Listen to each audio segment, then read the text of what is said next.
So apparently the next host is me. Our final guest this morning, a top voice in the climate finance landscape.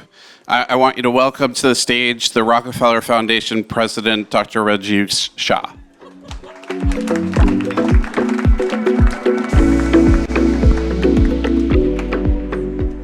Good to see you.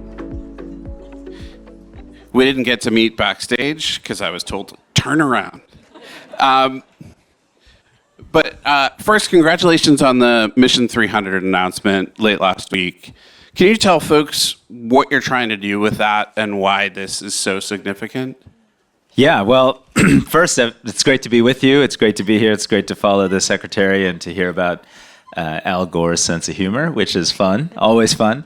I'm excited because we have now engaged in this large-scale partnership with the World Bank and the African Development Bank, a group of philanthropies, and most importantly, green energy infrastructure developers across Africa to reach 300 million people with renewable electrification by 2030. And from my perspective, it's the largest public-private partnership for Africa today. It fundamentally requires more than doubling the pace of electrification to reach people who don't have enough electricity to really benefit from a modern digital economy, and to do it with green infrastructure versus fossil fuels. And it is the largest single commitment of resources from multilateral banks to a single project topic, in this case, green electrification, and $30 billion of committed resources, certainly than I've ever had the opportunity to work with on this kind of an effort. So to me, in a world where most of these countries, more than 40 countries, are spending more in debt service obligations externally than they are on health and education domestically, when they're asked to invest in greening their economy, there's no money to do so. People are rioting in the streets in Nairobi and Lagos as it relates to fossil fuel subsidy reductions. And their economies are so constrained by the high cost of diesel backup generators, which is what powers most small businesses, that there are no jobs to be had for the youngest population on the planet. This is a tremendous breakthrough for climate and for development. In 2023, Rockefeller Foundation, which you lead, announced a 5-year plan to put over $1 billion to work on climate change and to work towards the goal of net zero emissions operationally. Where are you on that 5-year journey, and specifically on that organizational net zero goal as well? Yeah, well, so this was a journey for us to get there because, as is not going to be surprising to many of you, the Rockefeller Foundation was, of course, founded on the Standard Oil fortune, the original big fossil fuel fortune. And the institution for over 115 years has been active on a global basis, but has never made commitments around climate at this scale. So we committed to managing our endowment towards a net zero target by 2050. We committed to being net zero by 2050 in our operations, and we committed to expending in the next 5-year window $1 billion of programmatic resources fighting climate change. And on all three, we're making great progress. On the endowment piece, we've pulled together a group of investors and asset managers from across the United States and across the world, but also from parts of the U.S. political economy that are not so forward-leaning on climate. And together, we're charting a path forward to how to measure the carbon impact of investments and which indicators to use and how to chart a responsible path towards that. A couple of years ago, we divested of fossil fuel assets across our endowment. On the operational pledge, we have started to track our own carbon footprint. As a foundation, we're a global foundation with several hundred team members around the world, but we fit into the category of medium-sized global consulting firm for the operational pledge. That's a very hard category to decarbonize. So we're on our way. At some point, it'll require the purchase of carbon credits to offset things like travel and everything else, but we feel it's important to walk the talk. And in terms of our program commitments across health, food, energy, and finance, we've made big shifts into the kinds of partnerships I just mentioned. We're putting an initial $10 million into the technical assistance support for this large-scale $30 billion effort to bring green infrastructure to developing economies in Africa. And there are many other examples of engagements in that spirit. You work closely with the World Bank. I believe you were just with the head of the World Bank and other multilateral development banks. How do you perceive their pace of action and direction of travel since World Bank president and colleague of yours, Ajay Banga, took over? There are many critics in the climate community that want to see them move faster on climate in particular. I know you might have to be a little bit political here, but how do you perceive the broad pace of MDBs overall? Well, look, I'm always one of the critics that wants everything to move faster because we're in an extraordinary climate crisis. If you look at over the past 20 years, the global infrastructure build out in terms of green energy, for example, less than 1% of all the green electrification that's been built across the planet is taking place in Africa. Less than 1%. And next year, there's going to be more coal than there was this year. This year, there's more coal than last year. Most of that coal is financed, 65% of it's in China. Most of it's financed by Chinese subsidized finance into developing and emerging economies. So big picture, we're losing the fight against climate change.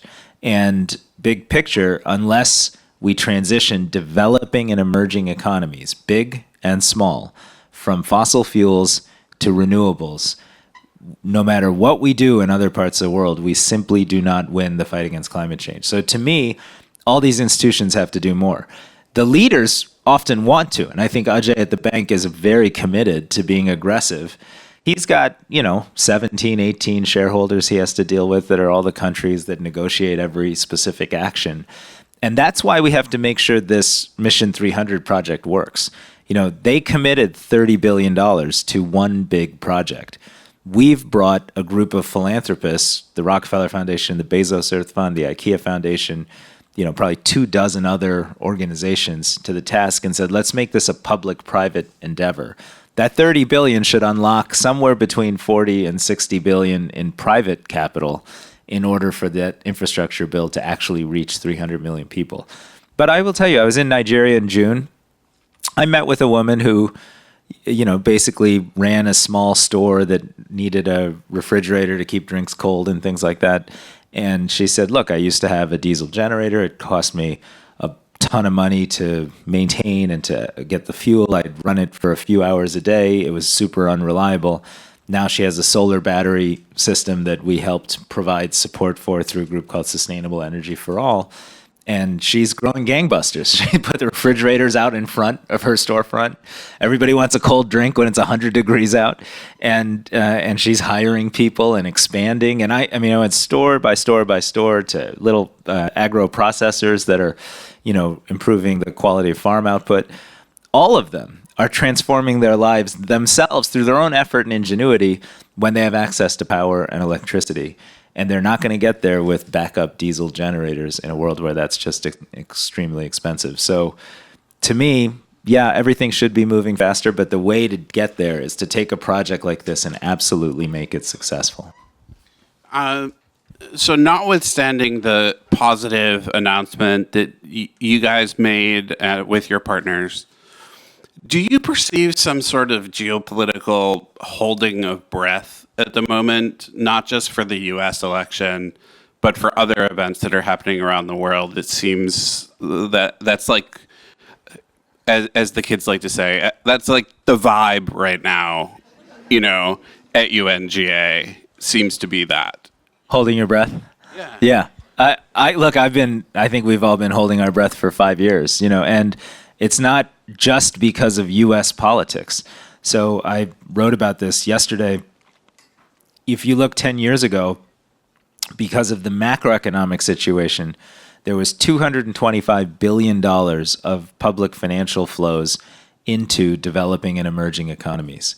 This year, there will be $50 billion of net flows out of those economies, mostly in the form of interest repayments on debt, to wealthy economies. So in that context, that's what, a $275 billion delta. In that context, taking on the single biggest investment challenge of our time, greening an economy for 3-4 billion people who live in these countries, is simply an unaffordable proposition in most places. So the net effect of that we have seen and we've been suffering through, which is pace on progress has been very, very slow.